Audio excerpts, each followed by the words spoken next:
안녕하십니까. 오르가니스트 김춘혜입니다. 교회 음악, 클래식 음악의 뿌리라는 제목으로 이제 34번째 강의가 되겠습니다. 이번 강의에서는 지금까지 교회 음악 양식, 아카펠라 양식에서 좋은 음악적인 요소를 찾아보는 그 선율 리듬 화성을 알아보았는데요. 이 시간에는 이 세 가지의 전체적인 균형 면에서 조금 더 알아보고 교회 음악의 또 독특한 특징인 텍스처, 성부 구조 면에서 조금 더 알아보고자 합니다. 오늘 제가 연주한 찬송가는 여러분이 참으로 좋아하시고 또 세계적으로 가장 기독교인이 가장 좋아하는 찬송가 이렇게 순위를 매긴다면 좀 이상하지만 그렇게 순위를 알아보면 첫째가 Amazing Grace, 나 같은 죄인 살리신이고 두 번째가 바로 이 찬송가라고 하네요. 주 하나님 지으신 모든 세계. 이 찬송가의 그 출처는 스웨덴입니다. 보빌이라는 분, 1859년에 태어나셔서 1940년에 돌아가신 그 스웨덴의 저술가이시고 시인이셨던 이분의 그 작시죠. 그러니까 이분이 26살 때니까 상당히 청년인 때인데요. 1885년에 그래어 하면 아마 장례 예배가 아니었을까 이렇게 글이 있는데요. 그 예배를 마치고 오후에 이렇게 이제 걸어서 산책하는 시간을 가지는데 집으로 오는 그런 과정에서 갑자기 이제 뭐 천둥이 치고 그 다음에 비바람이 불고 이런 잠깐의 그런 이제 자연의 현상을 이제 겪게 되는데요. 그런 비바람과 천둥과 이후에 이제 집에 도착해서 이제 그 자연의 깨끗한 맑은 그 비가 오고 난 후에 그 맑은 그 정광, 여러분 아시겠죠? 그 정경을 이제 보면서 그 초원에 파릇파릇한 초원, 그리고 생동감 넘치는, 그리고 반짝반짝하는 그런 햇빛과 그리고 새들의 그 지저귀는 그런 모든 것들, 그러면서 이분이 사셨던 곳이 그 스웨덴의 스톡홀름에서 약간 아래쪽인 그 바다 접경에 있는 도시였는데요. 바다와 또 연관된 그런 하나의 그 풍광들을 생각하시면서 이 시를 짓게 되었다고 합니다. 처음에 시는 구절이었다고 합니다. 그래서 이제 이 곡이, 이 시가 나오면서 또 스웨덴의 그 전통적인 민요, 그 이제 그 오스트레 귀드라는 Great God, 위대하신 하나님 이런 뜻이라고 합니다. 이 곡조명이죠. 그 오스트레 귀드라는 이 선율에 이제 맞춰서 이 시가 찬양으로 불려졌다고 하는데요. 우리가 이렇게 부르게 되는 과정은 여러 과정을 거친 것 같습니다. 이 스웨덴어니까 이 시가 독일어로 번역됐다가 그 다음에 러시아로 번역되면서 1949년경이라고 하는데요. 그때 이제 그 영국의 감리교회의 선교사님이셨던 하인이라는 그 선교사님께서 그 러시아 지역의 우크라이나 지역에 그 지금 전쟁이 있는 그 지역에서 선교 활동을 하시면서 그분들에게 이제 복음의 그 메시지를 또 찬양도 잘하셨다고 하는데요. 그 찬양으로 이제 전해줬으면 해서 이 너무나 좋은 그 하나님을 찬양하는 이 시를 본인이 그 러시아어로 되어 있는 것을 영어로 번역했다고 합니다. 하면서 3절은 약간은 복음주의적인 그런 이제 예수님의 십자가 못 박혀 죽으심, 구속함 이런 약간 의역을 했다고 하고요. 4절은 조금 더 독창적인 그런 시를 조금 더 추가했다고 합니다. 이렇게 해서 4절로 영어로 번역한 것이 이게 미국으로 건너가면서 지금 우리가 부르게 되었는데요. 이전에도 1925년, 20년 이 연도를 보니까 그때도 이미 영어로 번역된 게 있었습니다. Almighty God 이렇게 해서 전능하신 혹은 전능의 하나님, 힘이 있으신 능력의 하나님 이런 가사인데요. 이렇게 번역한 게 있었는데 이것보다도 이 하인 그 선교사님의 가사가 조금 더 뭐라 그러나요? 성도님들에게는 와닿은 것 같습니다. 이분이 아무래도 선교사시고 또 복음주의적인 이런 분이다 보니까 이런 용어들이 훨씬 더 그 당시에 그 기독교인들, 성도님들에게 더 이렇게 다가왔던 것 같습니다. 이때 복음성가가 1800년 말에 시작해서 1900년 초에 많이 부흥을 했었고요. 또 이제 또 곧 얘기하겠지만 빌리 그레이엄 목사님의 이 전도 집회, 부흥 집회 이 계기를 통해서 또 이 찬송가가 더 이렇게 알려지는데요. 다 이런 복음주의적인 그런 번역들이 조금 더 그 당시 상황으로 아마 더 익숙하고 더 좋아하지 않았을까 그런 생각은 듭니다. 그래서 그 존슨이라는 분이 더 일찍 번역도 했고 또 나중에 제가 강의를 통해서 자주 언급했던 에릭 루틀이라는 그 신학자이시면서 교회 음악학자 대가시죠. 이분이 번역한 시도 있고 또 이분이 또 찬송가를 지금의 곡과 화성이 아닌, 물론 곡조는 거의 같지만 화성을 완전히 다르게 이렇게도 했습니다. 그렇지만 여전히 우리가 지금 부르는 찬송가는 그 바로 하인 목사님의 번역과 또 우리 찬송가에 나와 있는데요. 에드 그린이라는 분의 편곡, 화성을 만든 것이죠. 이것이 가장 세계적으로 이렇게 많이 사용되는 그 찬송가 모습입니다. 이 찬송가가 굉장히 특이하게 선율을 특히 보면 앞에 후렴 전에 주 하나님 이렇게 보면은요. 이 첫 줄과 두 줄이 똑같거든요. A, A, B 이렇게 구성이 되어 있는데요. 이 A가 정확하게 반복되는데 굉장히 그 내용을 보면 미, 파, 솔, 라 이 내용밖에 없습니다. 솔, 솔, 솔, 미, 솔, 솔, 솔, 랄라, 파, 라, 랄라, 솔, 미, 솔, 솔, 파, 파, 미 해서 미, 파, 솔, 라 이 내용으로 그 안에서 다 왔다 갔다 하시거든요. 그런데 굉장히 묵상적이고 아름다운 찬송가이지 않습니까? 그렇지만 후렴에서 바로 반전이 생기는 거죠. 솔, 솔, 도, 미, 레, 도, 시 이렇게 해서 쫙 이렇게 찬양의 그 피치가 올라가죠. 그래서 아마 이 앞에 두 줄의 묵상적인 그 선율과 뒤에 이 그 하나님을 경배하는 그 마니피카트 같은 우러러 보는 매그니파이하는 그 감동적인 그런 선율과 가사가 절묘하게 일치되어서 우리가 참 잘 부르는 정말 감사하게 감동적인 찬송가를 부르는 찬송가인 것 같습니다. 이 찬송가 아까 말씀드렸듯이 이 찬송가를 지금의 정말 애창되는 그 사랑받는 찬송가가 된 하나의 계기 중에서도 많은 역할을 하셨던 분이 바로 빌리 그레이엄 목사님 그 전도 집회에서 늘 같이 함께 사역하시던 조지 베벌리 쉬어라는 분이십니다. 이분이 빌리 그레이엄 목사님 그 전도 집회죠. 전도 집회에 보니까요, 한 1947년 정도부터 이분이 1909년생이신데요. 40세 채 안 되던 해에 그레이엄 목사님 함께 이제 그 사역에 동참해서 이분이 사셨던 게 104세를 사셨거든요.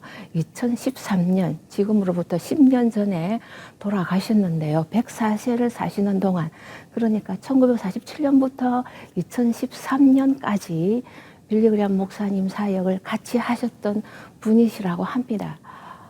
대단한 사역자시죠. 빌리 그레이엄 목사님은 2018년에 돌아가셨고요. 그래서 그 전도 집회 때마다 이 찬송가를 부르셨는데요.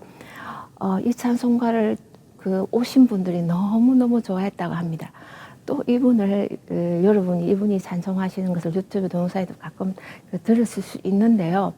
정말 은혜스럽거든요. 그 영성이 정말 풍부하신 그런 분이라는 그 느낌이 들어오는데요. 우리 찬송가에도 있지 않습니까? 우리 찬송가에 주 예수보다 더 귀한 분은 없네. 이 곡을 작곡하신 분이시거든요. 그래서 그 보벨이 스웨덴의 1885년에 그분의 그 어떤 자연 풍광을 통해서 하나님의 그 위대하심을 찬양한 이 시가 결국은 복음성가, 복음적인 그런 예수님의 구원과 연결시켜서 그 하나님, 전능하신 하나님을 찬양할 뿐만 아니라 예수님의 구속사역까지 이렇게 그 가사를 확대시켜서 지금의 가사가 되면서 또 이 정말 좋은 선율과 어울려서 참 좋은 찬송가가 되었다고 생각합니다. 이 찬송가, 여러분 특히 이 부활 기간에 예수님의 구속에 이 은총이 있기 때문에 굉장히 부르기도 좋고요. 그러면서 지금 이 밖에 자연이 굉장히 아름답지 않습니까? 그래서 이 봄에 피어나는 꽃, 소생하는 만물, 하나님의 그 자연의 창조를 마음껏 감상하시고 또 감사하시면서 또 예수님의 부활도 함께 찬양하는 이런 귀한 찬송가가 되었으면 좋겠습니다.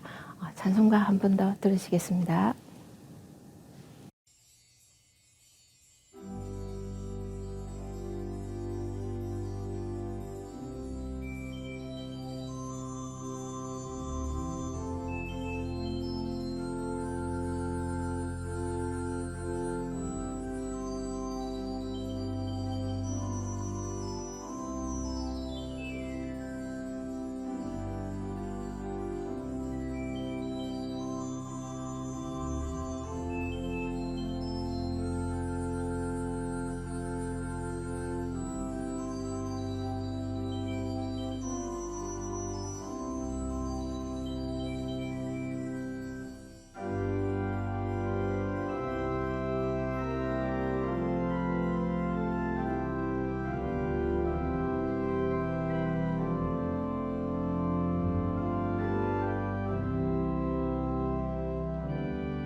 이어서 하겠습니다.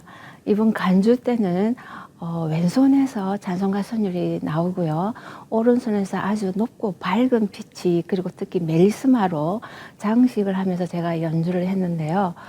이것은 그 찬송가 가사에서 그 지저귀는 새 그리고 반짝반짝하는 그 별들 이것을 묘사하려고 이렇게 한번 해봤습니다. 이제 지난 시간에 이어서 교회 음악 양식, 아카펠라 양식에서 그 음악의 요소인 선율, 리듬, 화성이 어떤 것이 더 교회 음악의 그 스타일에 맞고 좋은 교회 음악인지 이제까지 알아본 것을 총 정리하면서 음악과 연결해서 한번 전체적인 결론을 한번 만들어 볼까 합니다. 그러면서 이제 교회 음악에 그 독특한 그 요소가 또 있는데요. 그 텍스처입니다. 성부 구조가 다른 음악, 일반 클래식 음악과 조금 독특한 교회 음악의 부분이 있기 때문에 이것도 하고요. 대신에 톤 컬러도 교회 음악에 굉장히 중요한 요소기는 한데 너무 그 양이 많아서 다음 시간으로 할까 합니다. 그 선율 리듬 화성 우리가 알아봤는데요. 지난 시간에 그 강의하던 과정에서 그 특히 알렐루야를 설명하면서 그 부활절에는 이렇게 터져 나와서 하지만 그 부활절 이전에 사순절 기간 그리고 크리스마스 이전 대림절 기간에는 전례를 엄격하게 행하는 그 지키는 교회에서는 알렐루야를 부르지 않는다는 그 말씀을 드렸는데요.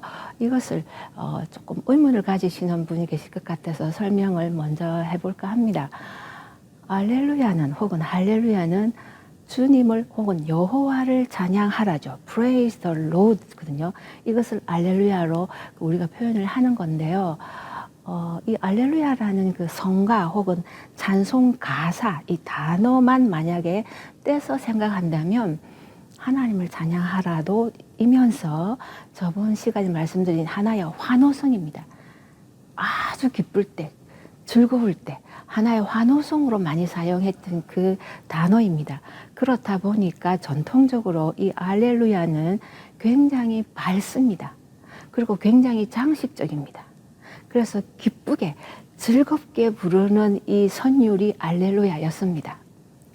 물론 알렐루야 말고도 우리가 하나님을 찬양합니다라는 가사를 쓸 수도 있습니다. 풀어서. 그렇지만 알렐루야 혹은 할렐루야라는 가사 이 단어 자체는 굉장히 기쁘고 즐겁고 환희 같은, 환성 같은 이런 개념으로 굉장히 또 장식적으로 멜리스마라고 했어요. 많은 음들이 붙어 있는 아주 기교적일 수도 있고 장식적인 그런 음악이 그 알렐루야였기 때문에 이 알렐루야라는 단어에 의한 이 가사에 의한 음악은 우리가 참여하고 통회하고 우리를 돌아보고 자숙하고 경건의 시간을 가지는 이 사순절 기간과 대림절 기간에는 자제하는 것이죠. 절제하는 것이죠. 절대로 안 된다 하는 거는 저는 좀 아닐 수 있다 생각합니다. 어차피 이것은 사람이 만든 그 뭐라 그러나요? 규정이기 때문에 하나님 말씀은 아닙니다. 그래서 여전히 그 전례를 지키지 않는 교회는 알렐루야도 하고 밝게 찬양을 사순절에도 하기도 합니다. 이것이 나쁜 것은 아니고요. 그 의미만 왜 할렐루야를 부르지 않았던가. 전통적으로 그 할렐루야, 알렐루야가 굉장히 밝고 즐겁고 빠르고 장식적이고 기교적이고 그랬기 때문에 그 기쁘고 밝고 장식적이고 기교적인 것은 이런 우리가 자숙하는 기간에는 좀 절제한다는 그런 의미로 보시면 되겠습니다. 그러면서 또 뮤지컬에 대한 얘기도 제가 자주 등장했었는데요. 뮤지컬은 나쁜 것입니까? 혹시라도 그 뮤지컬은 좋은 것입니다. 음악에는 다양한 음악이 있습니다. 음악에 여러 장르가 있는데요. 그 중에 클래식 음악도 있는 것이죠. 교회 음악은 클래식 그 장르 안에 들어가는 것이 사실은 교회 음악이고요. 왜냐하면 제 강의 그 타이틀처럼 클래식 음악이 교회 음악에서 나왔거든요. 어떻게 보면 교회 음악은 클래식 음악의 어머니라고도 할 수 있죠. 그런 표현이 조금 너무 예전 표현 같아서 제가 그 표현 잘 안 씁니다만은 어쨌든 교회 음악에서 클래식 음악이 교회 음악에서 나왔기 때문에 하나라고 볼 수 있는데 그 외에 많은 음악들이 있죠. 대중음악도 아주 다양하지 않습니까? 그 중에 하나가 이제 뮤지컬인데요. 사람에게 필요한 것입니다. 사람도 즐길 수 있어야 되고 재미가 필요하고 오락이 필요하죠. 요즘 그 단어로 하면 스트레스를 풀 그런 음악도 필요합니다. 각각의 그 음악에 주는 가치와 의미가 다 있기 때문에 너무나 좋은 것인데요. 제가 말씀드리는 것은 하나님께 드리는 예배 음악과는 성격이 다르다 이런 의미입니다. 칼빈이 뭐라고 했냐면요. 인간이 편안한 가운데서 즐기기 위해서 그 듣는 음악과 하나님과 천사가 임재해 있는 교회에서 드리는 음악과는 다른 것이다. 이렇게 말씀했거든요. 이런 의미입니다. 그래서 뮤지컬은 정말 우리에게 즐거움을 주죠. 재미를 주죠. 그래서 볼거리가 잔뜩 있죠. 귀만 즐거운 것이 아니라 눈도 즐겁게 하죠. 우리의 그 즐거움 필요한 것이죠. 그래서 여기 이 점에 대해서는 오해를 하지 않아주시면 좋겠다 싶습니다. 그러면 바로 그 선율 리듬 화성의 그 특징들을 살펴본 것을 종합적으로 다시 전체 상관관계에서 알아보면요. 선율은 정말 아름답게 만들 수 있습니다. 그렇지만 이 선율만 너무 강조하게 되는 경우를 보면 대체로 이 경우는 감성적으로 흐를 가능성이 많습니다. 이 선율이 아름다울 때 금방 감동을 받고 눈물을 흘리기도 하거든요.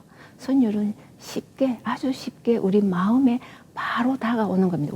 우리의 기본적인 감성에 호소하기 때문에 이 선율이 아름다우면 그만큼 빨리 사람을 감동시킬 수 있죠. 그것이 나쁜 것은 아닙니다. 그런 장르의 곡일 때는 필요한 것이겠죠. 그렇지만 선율만 강조할 때는 이것도 너무 감성에 치우치는 곡이 될 가능성이 있다는 의미고요. 그 다음에 리듬은 말씀드렸지만 몸에 영향을 제일 많이 주죠. 몸에 많이 호소합니다. 그래서 리듬을 이렇게 재미있게 이렇게 혹은 격하게 할 때는 사람의 흥을 돋구는 경우가 많습니다. 리듬을 통해서 감동을 받는다 이런 거는 드물지 않습니까? 리듬을 통해서 우리가 즐겁고 흔쾌하고 그리고 흥이 나거든요. 바로 이것이 리듬의 특징이기 때문이에요. 그래서 리듬을 너무 강조할 때는 또 이렇게 흘러가겠죠. 너무 흥으로 지으실 수 있고, 선율이 또 좋을 땐 너무 감성으로 갈 수도 있고. 그런데 화성은 말씀드렸지만 조금 더 이지적입니다. 지성적입니다. 그래서 우리가 조용히 이렇게 잘 귀담아 들어야 감동이 올 수 있는 것입니다. 그냥 들어서도 올 수도 있지만 조금 더 알고, 화성에 대한 개념을 조금 더 익히고 알고, 저게 얼마나 멋있는 감동적인 그런 화성이라는 걸 알 때는 거기서 오는 그 즐거움이 더 많습니다. 더 많이 할 때 그 즐거움은 더 커지는 것이 화성이거든요. 그래서 교회 음악을 만약에 얘기한다면 선율, 물론 기본적으로 선율, 리듬, 화성이 골고루 잘 돼 있는 거, 어느 하나 치우치지 말고 골고루 균형을 이루면 제일 좋겠지만 그 안에서도 리듬은 조금은 자제하는 것은 좋습니다. 일반적으로 그렇습니다. 너무 격한 리듬은 오랫동안 사용하지 않습니다. 가끔 특별한 목적을 위해서 특별한 리듬에 강한 혹은 약간 같은 그런 싱코페이션 같은 리듬을 사용할 수는 있지만 부분적으로 특별한 목적으로 사용하는 잠깐이겠죠.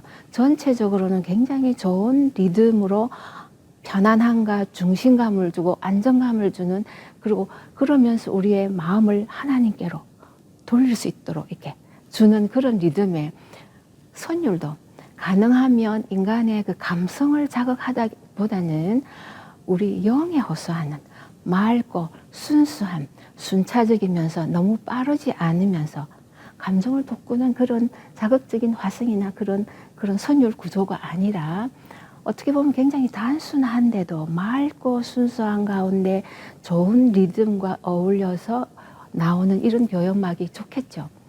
그 안에 바로 화성입니다. 화성도 훨씬, 왜냐하면 화성은 그 의미가 굉장히 다른데요. 그 곡을 깊이를 주는 그것이 화성인데요.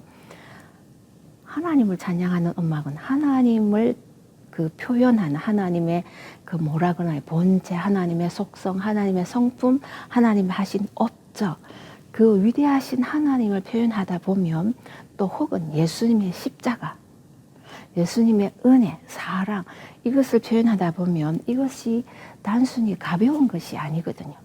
굉장히 심각한 거잖아요. 그러면서 깊이 있는 거거든요. 그러다 보면 화성이 그렇게 가게 됩니다. 이것이 전통적인 그 클래식 작곡가들의 모습입니다.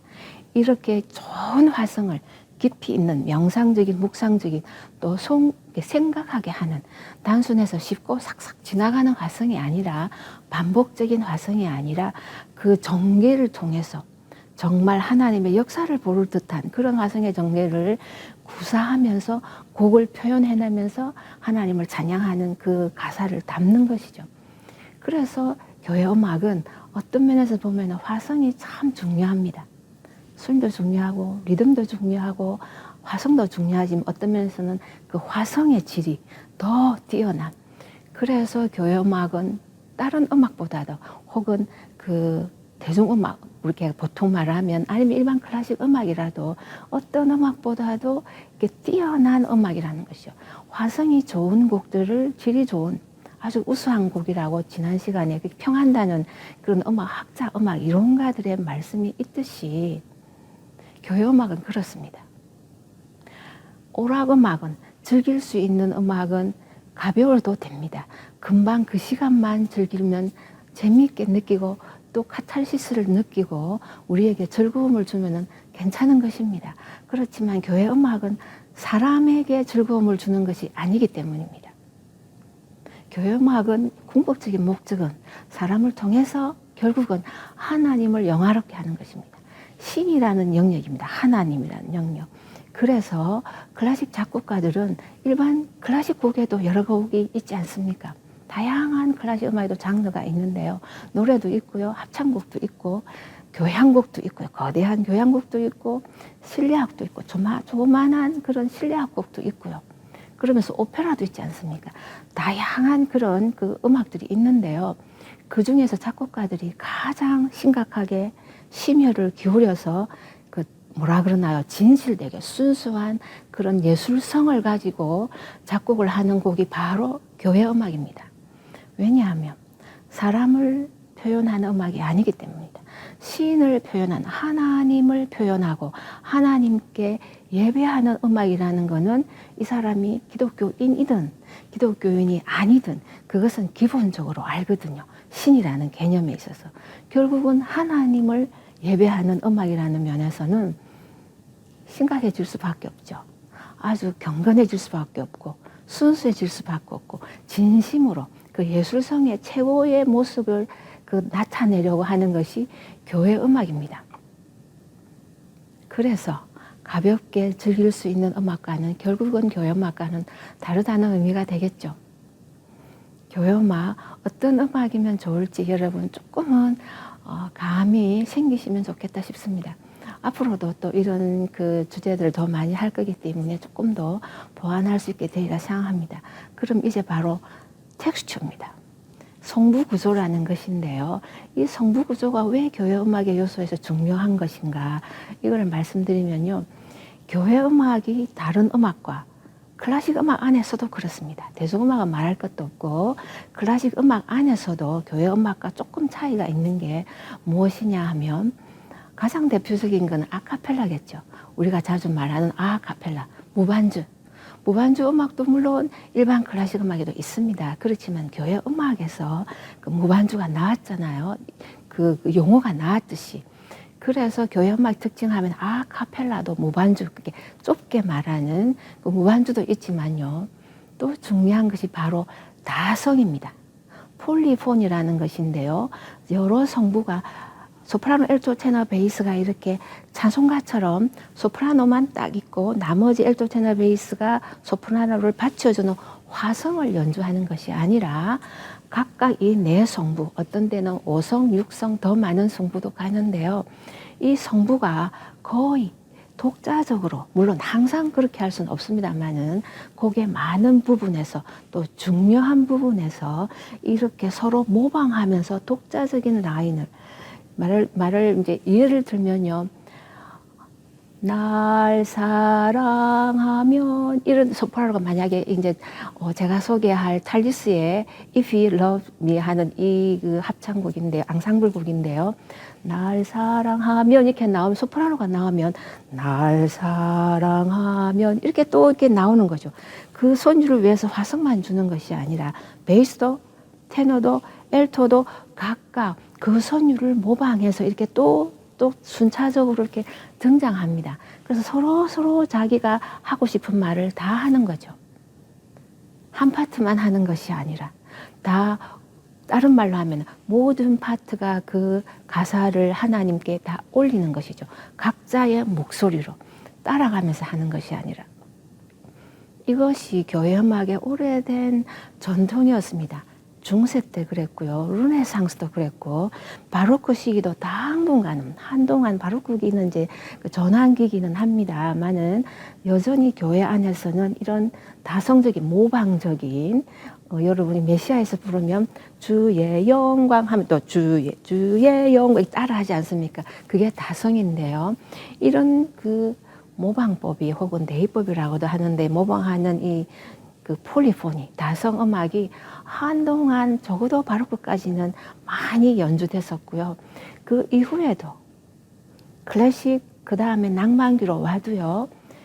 클래식 작곡가들이 교회 음악곡을 작곡한다고 하면 의뢰이 이런 다성을 씁니다.